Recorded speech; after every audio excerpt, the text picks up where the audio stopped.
از همان دیروز میدانستم که پیش از دیگران به محل دیدار خواهم رسید، اما در حال حاضر این مسئله مطرح نبود. نه تنها هیچ یک از آنها نیامده بودند، بلکه با دشواری زیادی توانستم اتاقی را که برای این کار ذخیره کرده بودند پیدا کنم. حتی بشقاب و کارد و چنگال ها هم روی میز چیده نشده بودند. مفهوم این کار چه بود؟ پس از پرسش های فراوانی که از پیش خدمت ها کردم، پی بردم که شام قرار است ساعت 6 صرف شود، نه ساعت 5. سرپیش خدمت همین موضوع را تایید کرد. از مطرح کردن سوال از آنها احساس ناراحتی می کردم. تازه ساعت 5:20 بود.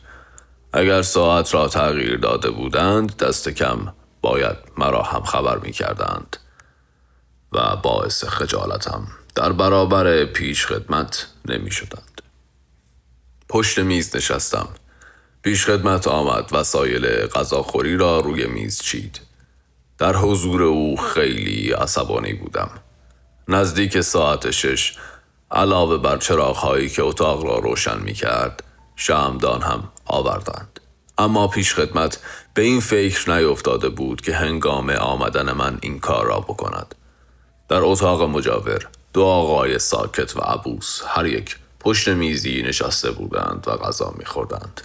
اما در سالن عمومی که دورتر بود، سر و صدای زیادی به گوش می رسید.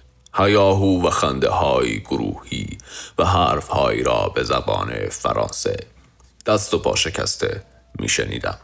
زنهایی که همراهشان بودند به طور خلاصه خیلی احساس انزجار می کردم.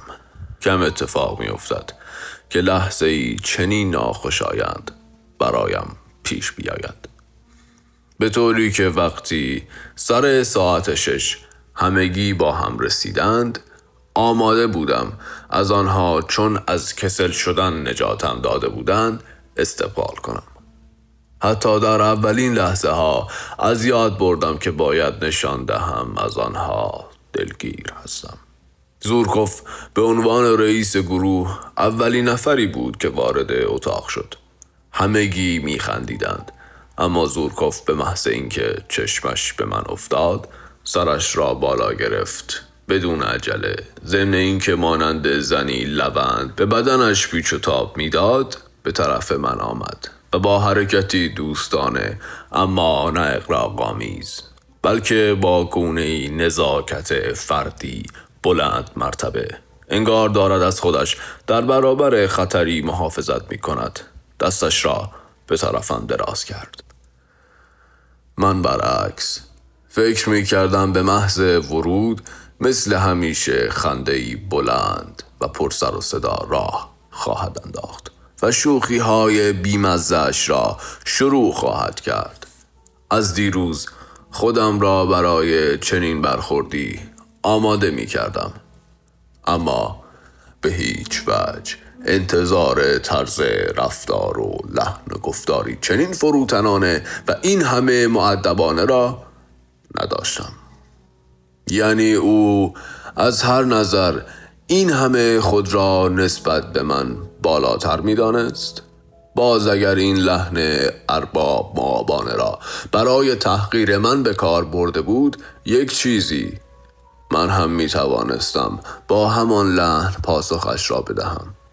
اما حالا که به هیچ وجه در فکر تحقیر من نبود و خیلی ساده در کله بی مغزش چنین فرو کرده بود که از نظر اجتماعی بی نهایت به من برتری دارد و جز این لحن حمایت آمیز لحن دیگری را نمی تواند در مورد من به کار ببرد، چه باید می کردم؟ با چنین فرضی قلبم به شدت شروع کرد به تپیدن. زورکوف با صدایی نرم و نازک، ضمن اینکه روی هر واژه تکیه می کرد، کاری که در گذشته انجام نمیداد، گفت: با تعجب زیاد شنیدم که شما هم اظهار تمایل کرده اید امروز در جمع ما شرکت کنید. این اواخر کمتر یکدیگر را می دیدیم. از آمد و شد با ما پرهیز می کردید. این کارتان اشتباه بود. ما آنقدرها هم که به نظرتان می رسد آدم های بدی نیستیم. اما در هر صورت خیلی خوشحالم که روابطمان دوباره برقرار شد. بعد برگشت و با حرکتی سهل انگارانه کلاهش را انداخت روی درگاه پنجره. ترودولیوبوف پرسید: خیلی وقت است که منتظر مانده اید؟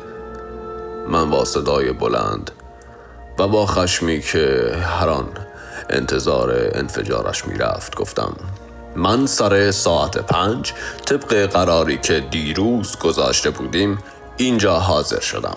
ترودولیوبوف از سیمونوف پرسید: به او اطلاع نداده بودی که ساعت تعیین شده تغییر کرده؟ سیمونوف با لحنی که هیچ اظهار تأسفی در آن احساس نمی شد و حتی حالت پوزش خواهانه‌ای هم در آن نبود گفت: نه، فراموش کردم. بعد از اتاق بیرون رفت تا دستور غذا را بدهد. زورکوف با لحنی تمسخرآمیز گفت: پس شما 1 ساعت تمام اینجا منتظر بوده اید؟ به نظر او چنین رویدادی را خیلی بامزه و خنده‌دار می‌دانست.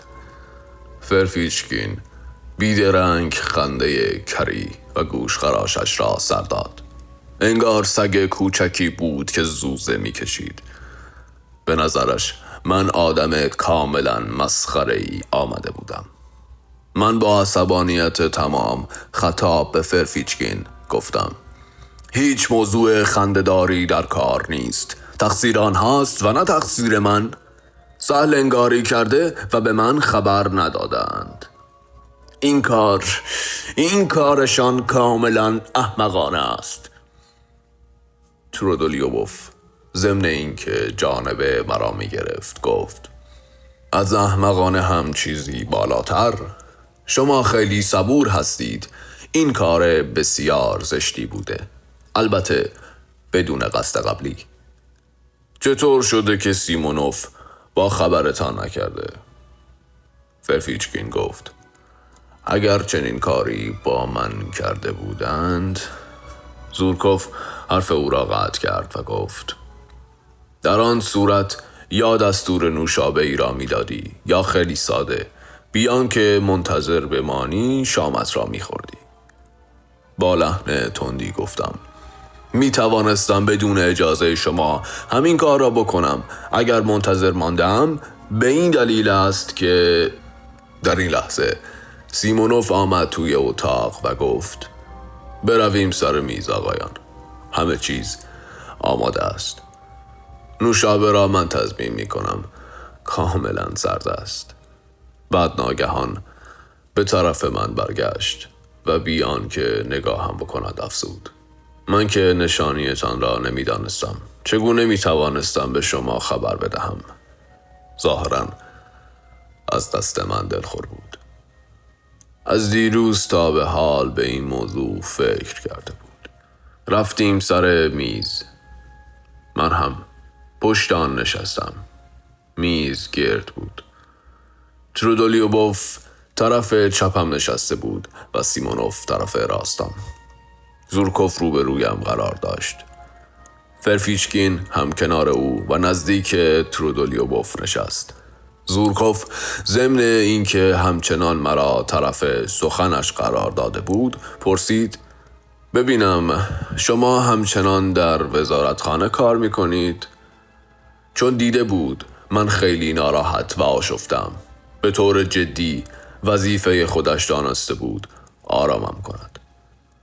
در حالی که احساس می کردم هر لحظه خشمگین تر می شدم به خودم گفتم: یعنی منتظر است بطری نوشابه را توی سرش بکوبم. شاید به دلیل عادت نداشتن به نوشیدن خیلی سریع گر می گرفتم. با صدایی بریده گفتم: بله، عضوی از وزارتخانه هستم. ببینم در آنجا امتیازهای بیشتری دارید؟ چه موضوعی باز شده شغل قبلیتان را ترک کنید؟ کسلم می کرد. همین و بس. حالا 3 برابر او بیشتر واژه ها را کش می دادم. کم و بیش اختیارم را از دست داده بودم. فرفیچکین سرش را توی بشقابش فرو برد و زد زیر خنده. سیمونوف نگاه انتقادآمیزانه‌ای به من کرد. ترودولیوبوف دست از خوردن کشید و کنجکاوانه براندازم کرد. زورکوف یک کی خورد، اما وانمود کرد متوجه چیزی نشده است. پس حقوقتان چی؟ چه حقوقی؟ منظورم اضافه حقوقتان است. برای این کار باید امتحان داد؟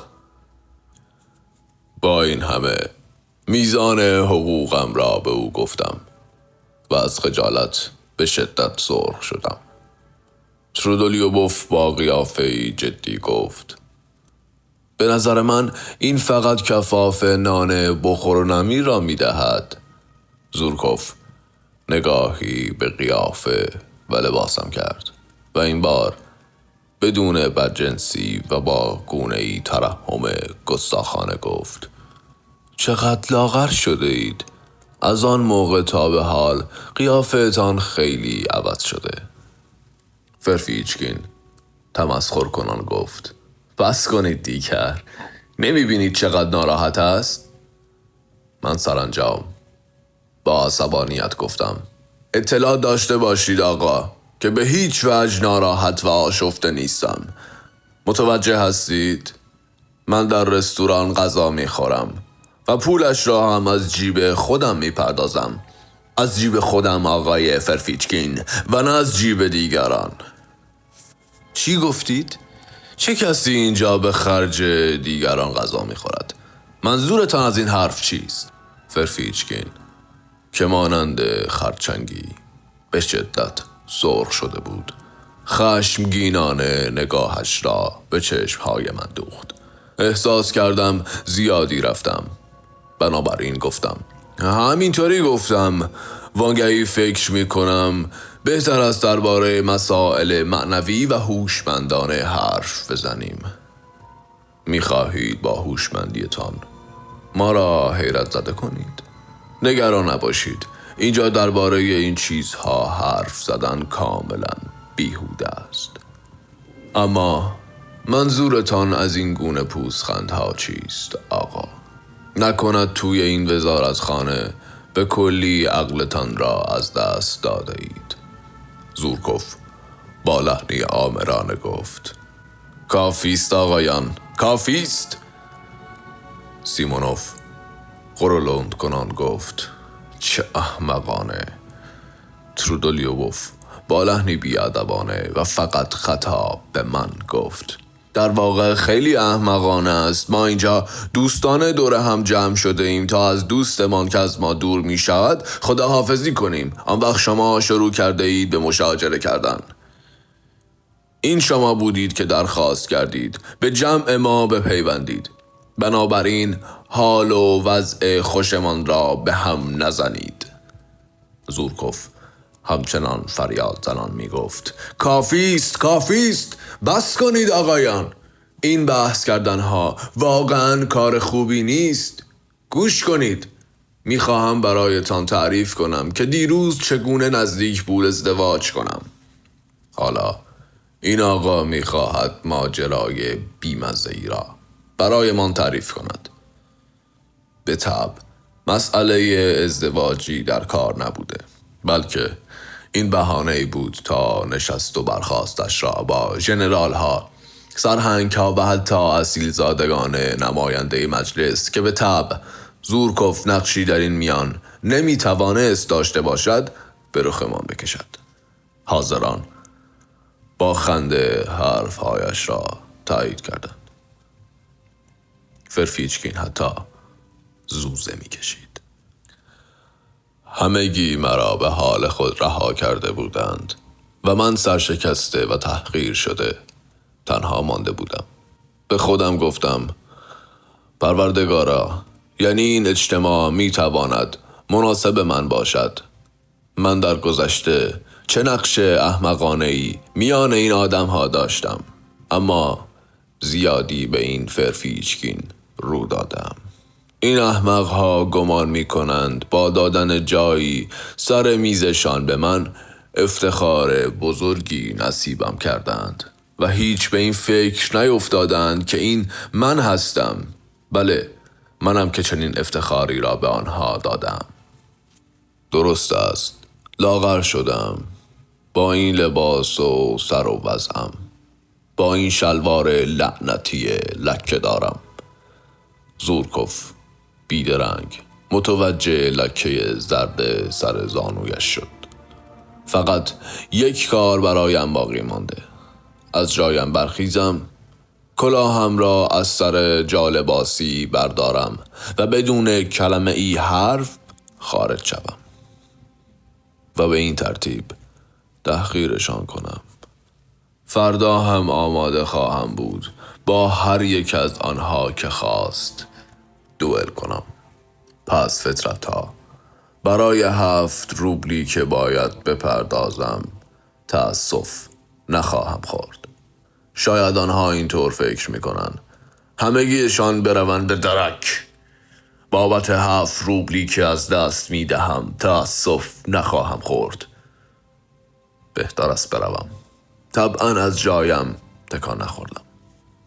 برای اینکه اندوهم را از یاد ببرم شروع کردم به نوشیدن بیشتر و چون عادت نداشتم خیلی زود از خود بی خود شدم و خشمم نیز به همان نسبت افزایش یافت. به فکرم رسید تا به صورت بسیار گستاخانه‌ای به آنها توهین نکردم آنجا را ترک کنم و لحظه مناسب را هم برای این کار انتخاب کنم. بعدها خواهند گفت آدم مسخره‌ای بود اما بسیار هوشمند. به طور خلاصه همگیشان بروند به درک. با نگاهی گستاخانه و از خود بی خود یک آنها را دور میز ورانداز کردم، اما به نظرم می آمد مرا به کلی فراموش کردند. همگی شاد و سرحال بودند. زورکوف همچنان به لاف زدنها ادامه میداد. به حرفهایش گوش دادم. درباره زنی حرف میزد. بس که از او تعریف و تمجید و اظهار علاقه کرده بود، سرانجام زن عشقش را پذیرفته و به آن جواب مثبت داده بود. به طبع باز هم دروغ میگفت. وانگهی در این ماجرا یکی از دوستان صمیمیش، پرنس جوانی به نام کولیا که در رسته سوار نظام خدمت می کرد و ملکی بزرگ با 3000 رعیت داشت، کمکش کرده بود. در آن حالت از خود بی خودی گفتم نمیدانم چرا کولیا را که 3000 رعیت دارد اینجا نمی بینم. چطور شد که برای خداحافظی در این گرد همایی شرکت نکرده؟ این حرفها را با صدای بلند میان گفتگوهاشان به زبان آوردم. در نتیجه سکوتی طولانی حکم فرما شد. ترودولیوبوف نگاه تحقیرآمیزی به من کرد و گفت کاملا مست هستید و اختیار زبانتان را ندارید. زورکوف ساکت مرا مانند حشره‌ای عجیب برانداز می‌کرد. سرم را پایین انداختم. سیمونوف از جا برخاست و توی لیوانها نوشیدنی گازدار ریخت. ترودولیوبوف لیوانش را بلند کرد و دیگران هم جز من از کار او تقلید کردند. خطاب به زورکوف گفت به سلامتی تو و مسافرت موفقیت آمیزد. به یاد سالهای دوستی قدیمی من رفقا و سلامتی آینده من. همگی نوشیدند و با زورکوف روبوسی کردند. من از جایم تکان نخوردم. لیوانم پر از نوشیدنی جلویم مانده بود. ترودولیوبوف با قیافه‌ای تهدیدآمیز رو کرد به من و گفت شما چی؟ حاضر نیستید به سلامتیش بنوشید؟ گفتم میخواهم سخنرانی کوتاهی بکنم. آقای ترودولیوف پس از آن هم خواهم نوشید. سیمونوف زمزمه کنان گفت چه آدم بدجنسی. از جا برخاستم و لیوانم را هم بلند کردم. تب داشتم خودم را برای کاری خارق‌العاده آماده می کردم، بی آنکه به درستی بدانم چه می خواهم بگویم. فرفیچکین گفت ساکت، حالا سرانجام می توانیم سخنان هوشمندانه‌ای بشنویم. زورکوف با قیافه‌ای بسیار جدی منتظر بود. پی برده بود قضیه از چه قرار است. من شروع کردم به حرف زدن. آقای ستوان زورکوف، آگاه باشید که من از جمله های فاخر و پرطمطراق بدم می آید. از جمله ها و از یونیفرم های چسبان که به اندازه های بدن دوخته شده هم همینطور. این اولین نکته است. نکته دوم را الان می گویم. دیدم همگی روی صندلی هاشان به جنب و جوش افتادند. نکته دوم، از رقص و پایکوبی های پایان هر جشن هم به شدت متنفرم. نکته سوم، حقیقت، صمیمیت و شرافت را دوست دارم. همچنان بی اراده به گفته هایم ادامه می دادم. اما از ترس بدنم یخ کرده بود. خودم هم سر در نمی آوردم چگونه جرأت می کنم این حرف ها را بزنم. فکر کردن را دوست دارم آقای زورکوف. رفاقت صمیمانه و حقیقی را هم بر پایه برابری دوست دارم. وانگهی چرا که نه، من هم به سلامتی شما می نوشم آقای زورکوف. از دختران جوان قفقازی دلربایی کنید. دشمنان وطن را بکشید. به سلامتی شما آقای زورکوف. زورکوف از جا بلند شد، سلامی به من داد و گفت بسیار از شما سپاسگزارم. بی نهایت به او برخورده و رنگش هم به شدت پریده بود. ترودولیوف مشت محکمی روی میز کوبید و نعره زنان گفت خدا لعنتت کند.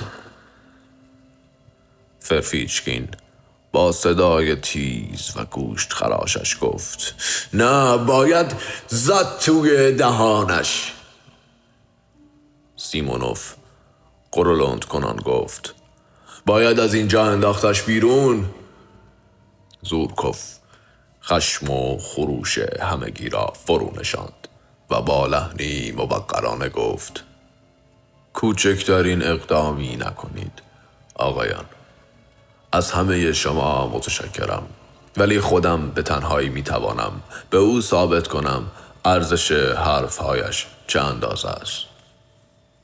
رو کردم به فرفیچکین و با لحن پرصلابتی گفتم آقای فرفیچکین، جواب حرفهایی را که به من زدید همین فردا به شما خواهم داد.